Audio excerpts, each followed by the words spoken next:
Caffeine. Caffeine. Caffeine. So you did a detox. I did. And it What was... made you want to stop caffeine for 5 weeks? This has no caffeine in it. I can't drink this. Sorry, I just choked. Oh man, that's how I feel about taking 5.5 weeks off caffeine. It was a sad moment. Okay. Why? Why'd you do it? Why? Okay, coming from a very Mediterranean sort of background, you're fed coffee at a very young age, and I don't 5 know. years old, kid. Yeah, Let's try have the an espresso. espresso. What do you mean you're 7 and not drinking espresso? Exactly, it's practically like that. We had a young European kid come in with his Really? dad. I'm not kidding. A couple of weeks ago. Don't tell me you got an espresso. He was young as, and he was with his dad, Yeah. and he was like dressed like his dad, and it was like this cool father and son moment. He got him an espresso. I'm like, Oh, piss off. "Did That's that- so cute. I swear to you, yeah. That's really cute. Yeah. I I appreciate don't know how that. old he was, probably Yeah. not 7, Yeah. but he wasn't over 15. This Yeah, kid's like, it reminds me of Modern Family, that Manny, Yes! like, is always like, Manny, sit yeah, there. yeah, yeah, Like, yeah. that's what What it is, yeah. No, These that's awesome. I feel Europeans like... and their coffee. No, but it's true. It's just like it's a culture, isn't it? Yeah. So Dad got me into coffee at a very young age, and... It's a really nice experience. It's like you're catching up with your friends and family, and it's like, let's have a It's coffee. the ritual. It's Yeah. the sitting down. It's Yeah. the chatting. It's having something warm in your hand. Yeah, It's so I like that. comforting. Yeah. It's a social lubricant to Yeah. get the juices Yeah. flowing and talking and all that sort of stuff. But yeah, I got into coffee like when I was probably I want to say 15, probably younger. Oh shit. Okay. But anyway, I got into coffee then, and look, I started off with like 8 sugars in mine. Yes. Because I was like, I really so badly want to like this because I love the smell, and Dad drinks it, and Mum drinks it, and the whole family's drinking it except for me. So I was like, oh, this tastes awful. So I'd be putting sugars in, and then eventually, you cut yourself back, and then you become like this hipster child drinking coffee that's an espresso or a Turkish. But yeah, I've been, I digress, but I've been drinking, since a very young age, and then I started working as a barista during my years of uni and all that sort of stuff. So I worked in DeBella Coffee roasting warehouse down at Bowen Hills. I don't think it's there anymore, but I was there. It just recently moved? Because it was there till not long ago. Yeah. I think they sold off and all that sort of stuff. But okay. I was working there as one of the retail assistants, and I had no idea about like proper coffee. And I was just shoved into the deep end, and the guy was like, right, we're going to do hour of power. I was like, what's hour of power? And he's like, we're going to do espresso shots every 5 minutes for the entire hour.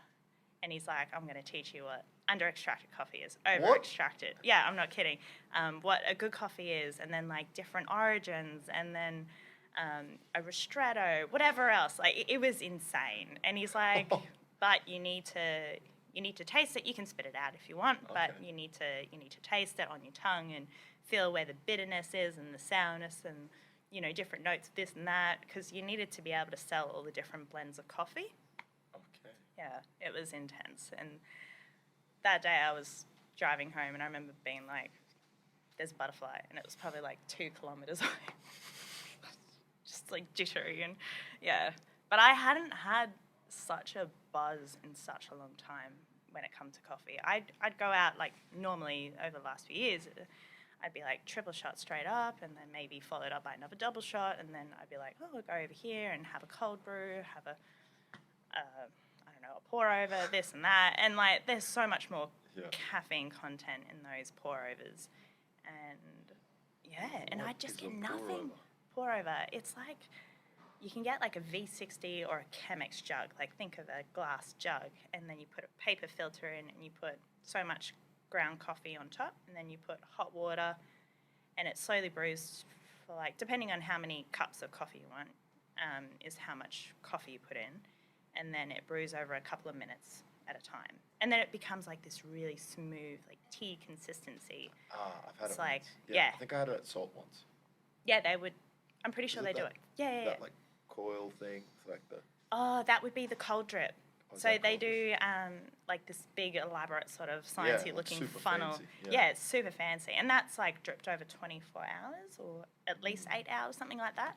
Um, big gap difference there. I think it's 8. I think it's about 8 hours, depending on how much, once again, is up there that they want to drip through. Yeah. Is how long it will take. But yeah, I was obsessed with coffee to the point where, you know, every place I'd go, like, oh, I need to be in Woolloongabba.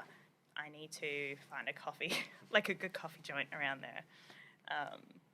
Anyway, I got to a point where, like, I was yawning, I was tired still after, you know, 4 shots of coffee in a day. And then, I don't know, I just felt like I was getting so many of the adverse effects of coffee instead of, like, all the good stuff. So I think my body was just in adrenal overdrive, and I was like, you know what, I think it's time to take a break and just completely come off it. I was aiming for 6 weeks. I ended up doing about 5.5, which is not bad. Not bad. I probably could have gone the entire way, but I was in a really good coffee shop with my friend, and usually if I'll catch up with people during this time, I'd be like, oh yeah, I'll just get a chai latte or whatever. Cool. But I was like, you know what, I'm ready. I'm going to have a coffee. And it was like the best thing ever, like the taste. It was just so smooth. But after that, I was just like, I was Buzzing for the wired. first- And I was like, oh my God, I haven't felt like this in such a long time. And then we went and did a climb up Mount Cootha. So that was Nice. good. Yes. What coffee order did you get? I got a large cappuccino. Large cap. Usually Yeah, I'm a black coffee yeah. drinker, but I feel like it's harder and harder to get a good black coffee from anywhere. This is my snobbiness coming through, yes. Your coffee expertise. Oh,